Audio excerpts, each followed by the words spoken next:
Bonjour Philippe Aurin. Bonjour Vincent. Alors il est vrai que dans l'acception vallée de la Loire, on peut imaginer tout le cours de la Loire qui est le plus long fleuve de France.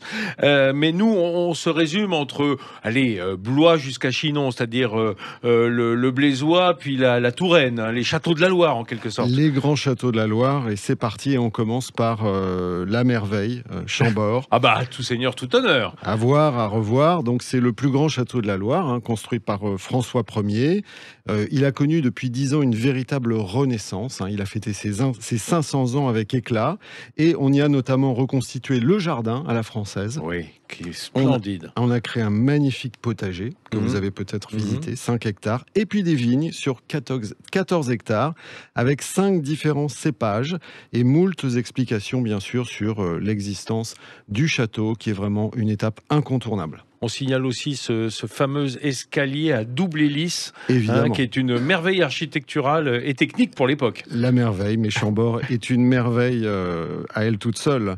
Et puis à côté, pas très très loin, en tout cas, nous avons le Festival des Jardins de Chaumont-sur-Loire. Oui, c'est vrai que chaque été, ça c'est splendide, hein. C'est splendide, c'est la création contemporaine, le développement au diapason de l'esthétisme et de l'écologie. Et le château aussi est magnifique. Et dans le château, dans la chapelle, il y a une installation qui est incroyable, qui s'appelle Les Pierres et le Printemps, et que je recommande vivement.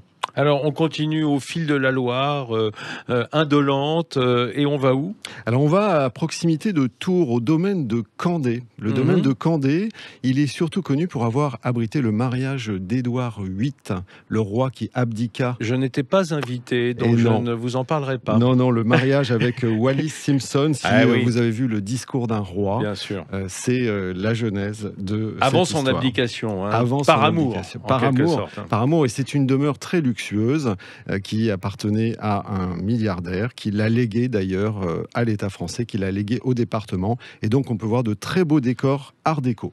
Et dans ces beaux châteaux de la Loire, il n'y a pas des petits châteaux méconnus qui seraient moins dans la lumière? Eh bien si, Giseux par Giseux. exemple. Ah oui. Giseux, qui est au nord de la Loire, et qui est une petite pépite, mais il est quand même très grand, hein. C'est pas petit.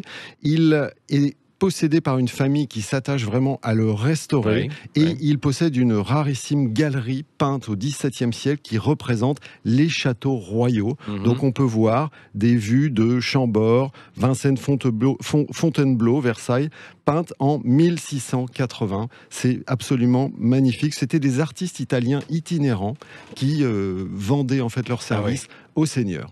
Alors, étant, excusez-moi, entonneur rabelaisien des vins de Chinon, vous comprendrez que je finisse ce périple du côté de Chinon, aux confins de la Touraine et de l'Anjou. Et oui, dans cette très belle ville médiévale de Chinon, avec bien sûr, comme vous l'avez dit, son vin, mais aussi son château.